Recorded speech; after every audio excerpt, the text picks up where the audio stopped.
Assalamualaikum warahmatullahi wabarakatuh. Perkenalkan, nama saya Sulastri dari SMA Islam Tujuh GP Angkatan 11 Kabupaten Bondowoso. Di sini saya akan memaparkan koneksi antar materi modul 2.1. Sebelumnya, perkenalkan, ini adalah Ibu fasilitator saya, yakni Ibu Ratna Yupitasari, dan juga pengajar praktik saya, yakni Ibu Ika Yudawati Ningtyas.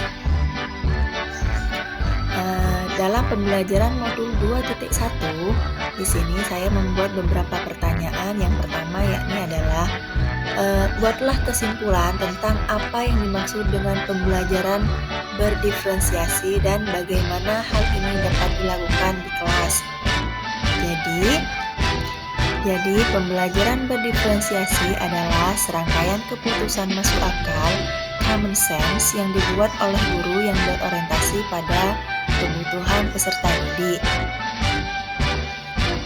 Keputusan tersebut dibuat dengan mempertimbangkan hal-hal berikut.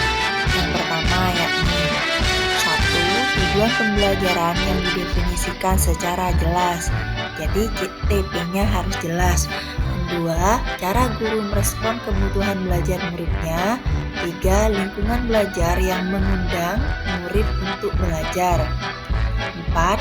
Manajemen kelas yang efektif. Dan 5. Penilaian berkelanjutan. Berikut adalah miskonsepsi tentang pembelajaran berdiferensiasi. Miskonsepsinya adalah diferensiasi adalah seperangkat strategi pembelajaran. Padahal diferensiasi adalah cara berpikir tentang belajar mengajar.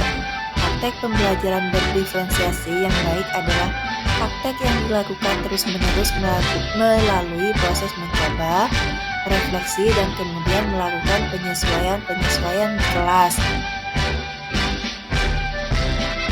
Kemudian penerapan di kelas di sini yakni yang pertama, pembelajaran berdiferensiasi haruslah berakar pada pemenuhan kebutuhan belajar murid dan bagaimana guru merespon kebutuhan belajar tersebut.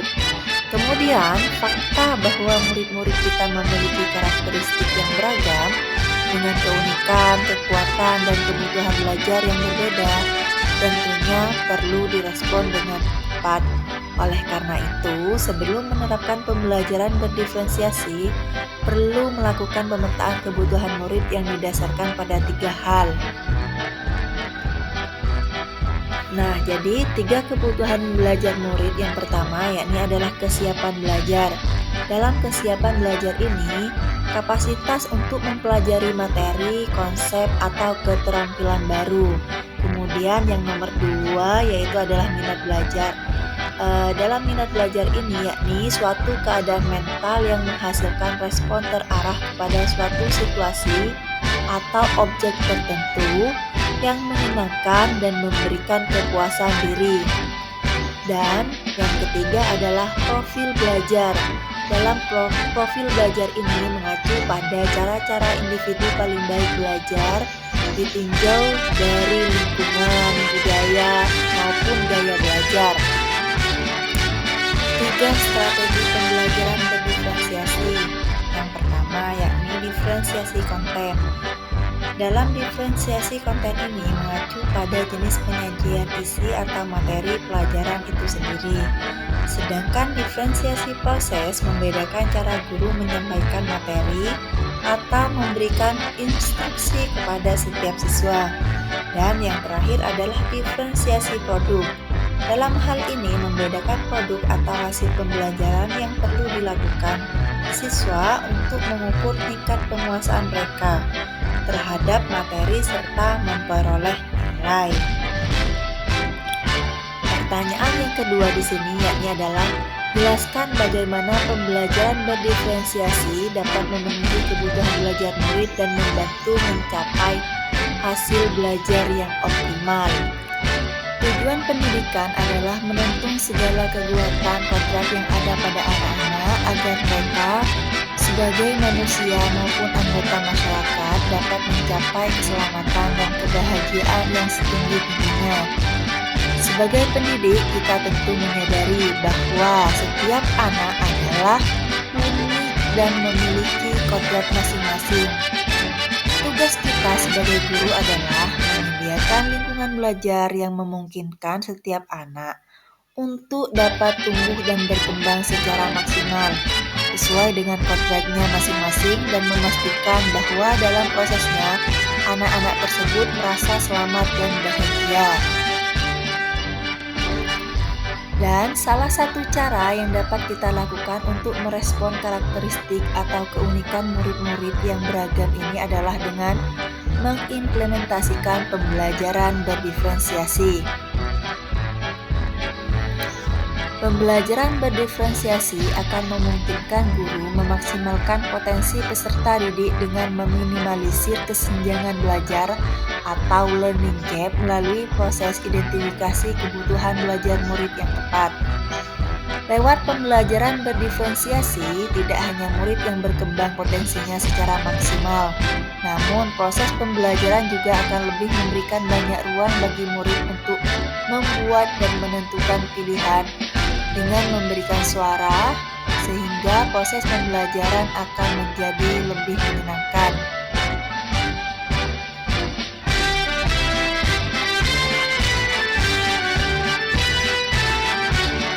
Pertanyaan yang ketiga, yakni jelaskan pula bagaimana Anda melihat kaitan antar materi dalam modul ini dengan modul lain di program pendidikan guru penggerak.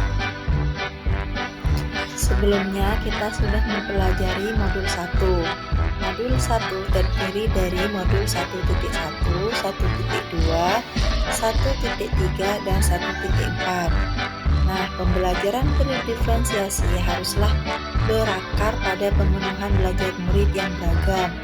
Kaitannya dengan modul 1.1 yakni sejalan dengan filosofi KHD yang menyatakan bahwa pendidikan adalah menuntun segala kekuatan kodrat yang ada pada anak.